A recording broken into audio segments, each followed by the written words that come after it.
Infantilidade pretensiosa. Era uma vez um grupo de crianças que fingia ser o que não era. Todas as crianças fingem ser o que não são. É próprio da infantilidade. Mas há uma hora que a mãe chama, hora de ir para a escola, e elas deixam suas espadas mágicas, suas capas voadoras, seus cavalos imaginários e vão. Algumas resmungando, outras brigando, mas vão. Essas da nossa história, não. Essa é a nossa história. Essas crianças somos nós.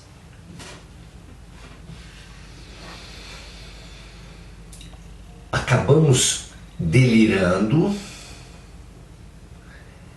vivendo, deixando de lado, repudiando, recusando as lições perfeitas do agora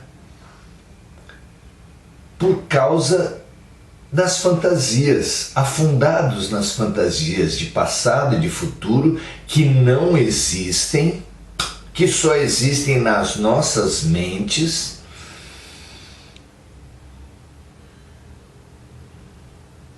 deixando de obedecer à mãe, deixando de aprender com a escola da vida. O que a vida precisará fazer conosco? Uma coisa é certa: Deus nunca desiste de nós. Se nós estamos provando não sabermos nos conduzir em liberdade, Ele precisará nos colocar numa escola mais rígida, de uma programação total, que nos dirija às atividades, às decisões, até que possamos novamente ser testados em nossa responsabilidade para termos liberdade. Não parece lógico? Foi isso que nos inspirou o capítulo 7 de Atos dos Apóstolos, versículos de 1 a 4, onde nós lemos assim. Trata-se o contexto do julgamento de Estevão perante o Sinédrio, que é maravilhosamente descrito a todos nós no livro Paulo Estevão, de autoria espiritual de Emmanuel e de psicografia de Francisco Cândido Xavier, o nosso Chico. Aqui começa o discurso de Estevão, após a apresentação das testemunhas compradas, corrompidas, do falso julgamento, da falsa acusação armada por Saulo contra Estevão.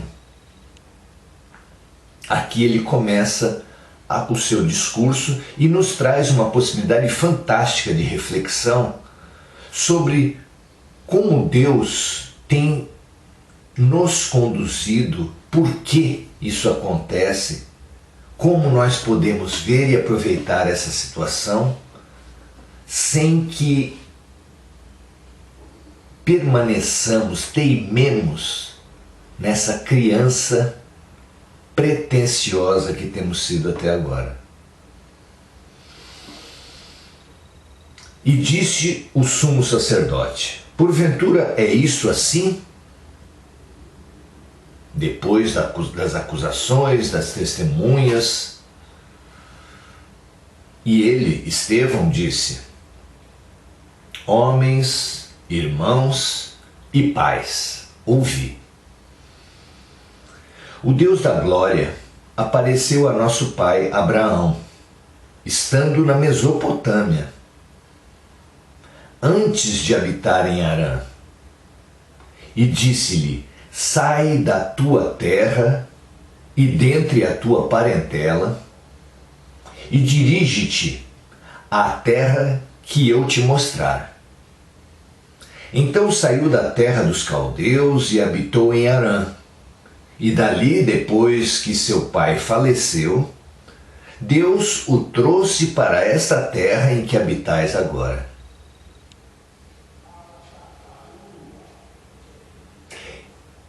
Estevão historiou, retomou a história do povo de Israel para que ele pensasse, para que ele baixasse a sua bola, quebrasse sua arrogância, sua máscara pretensiosa,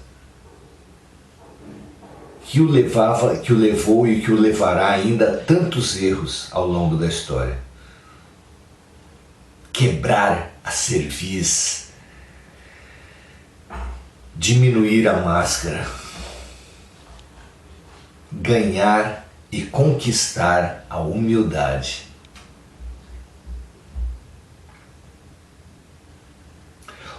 Se Deus conduziu os judeus por tantas vezes, com tantos sinais, tantos fenômenos, tantos profetas iluminados como guias, não foi por ele ser herói, por ser um povo escolhido. Acaso nós não sabemos que Deus não faz acepção de pessoas? Como revelado no Antigo Testamento? Não há povo escolhido, não há povo especial, não há filho predileto aos olhos do Pai perfeito.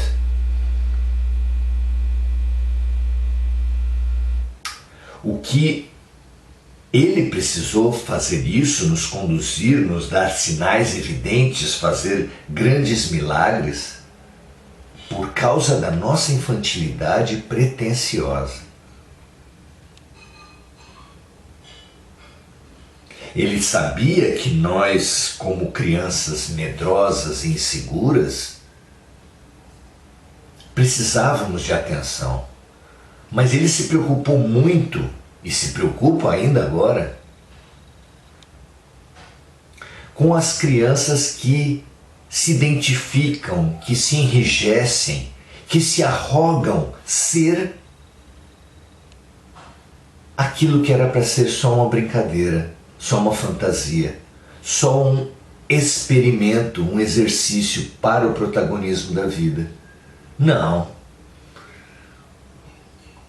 A humanidade da Terra, o povo judeu em especial, como espelho de aumento de todos nós, entrou nessa fantasia do povo escolhido. Como nós, que achamos que Deus é brasileiro, que somos a terra privilegiada, o coração do mundo, a pátria do Evangelho, ainda favoreceu nas mentes mal formadas esse orgulho ilusório. Claro que nós temos potenciais enormes, claro que o povo judeu é um povo especialmente bem dotado dentro da humanidade da Terra. Mas estragou-se muitas vezes na história, precisou de grandes chacoalhadas e mesmo assim permanece arrogante. Não é patético, não é trágico que ainda hoje o Estado de Israel construa campos de concentração para os palestinos? O que é isso? Pelo menos não há fornos de extermínio, mas campos de concentração, quando é que nós aprenderemos? Não somos nós brasileiros que estamos nos rachando, nos guerreando entre nós por falsos líderes Quem disse que nós temos que optar entre o ruim e o pior? Isso é uma das falácias, das mentiras da dominação. Olha, eu dou o direito de você escolher. Mas quem escolhe as alternativas? Quem alimenta essa ilusão de que só seremos salvos por algum guia humano, arrogante, pretensioso, tanto quanto nós mesmos? Claro que não. Muitas crianças colocam toalhas nas costas e se atiram de grandes alturas. Os judeus, os brasileiros. Precisamos de consciência. A mãe nos está chamando para a escola. Será que nós atenderemos? Já está na hora. Um grande abraço. Vamos tomar banho e colocar uniforme, porque senão precisaremos da escola mais rígida, do tempo todo tomado por tarefas. Até a próxima.